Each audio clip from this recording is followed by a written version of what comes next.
This story begins not with America's power, but with its silence. This story begins not with the White House, but with a street in Los Angeles where blue, black, and gray tents on the sidewalk have created a city within a city. This is the America that is not seen in movies. This is the America that is not taught in schools.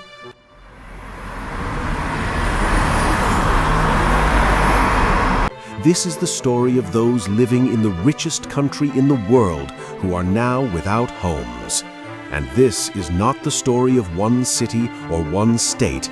This is the story of all of America. According to official figures in 2024, more than 600,000 people are homeless in the United States. But the reality is that this number is much higher because the person living in every tent is not included in the count. This crisis did not arise suddenly. It is the result of years of policies, greed, silent decisions, and neglected people.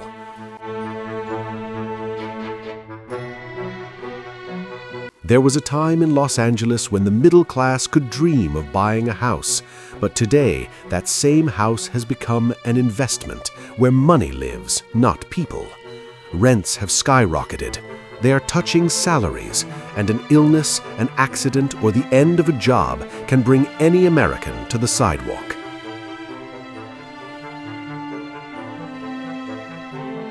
This is why today not only addicts, but also former soldiers, nurses, teachers, and office workers can be found in tent cities. Mark Williams was one of them, a former Marine who served in Afghanistan, returned, suffered from PTSD. The treatment was expensive, the job was lost, the rent could not be paid, and one day the man who fought for the American flag was sleeping on the sidewalk under the same flag. Mark's story is not unique. Every third homeless person in America has been associated with the military or government service at some point. But when the war ends, the soldiers are left alone. There is another face to this crisis. Emily, a single mother, was a nurse. She worked day and night during COVID, but when the hospital cut costs, Emily was fired. She paid rent for a few months, then started sleeping in her car, then came to the tent.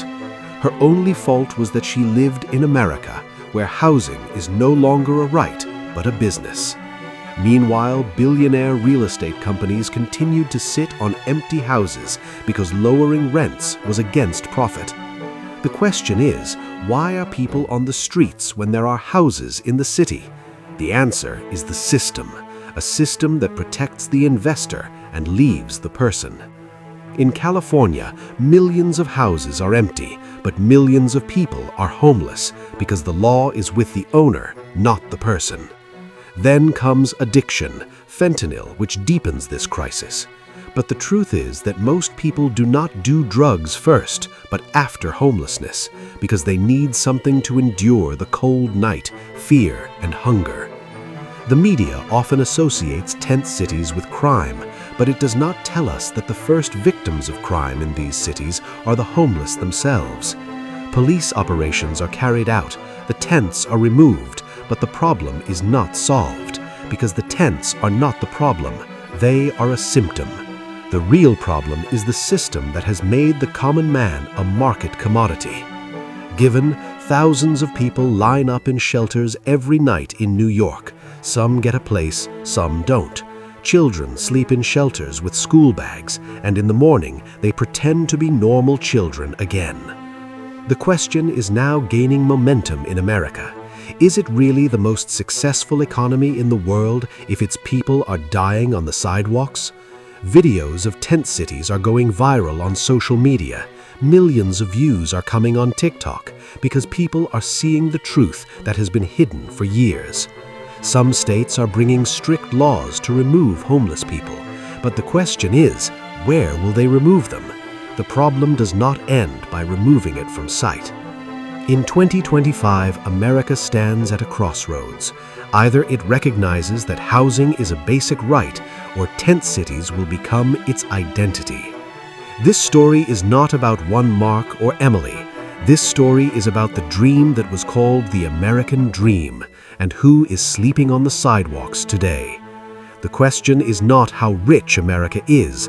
The question is how human he is to his people. And perhaps because of this question, this story is being seen, heard, and shared the most in America today. Because this story is not a lie.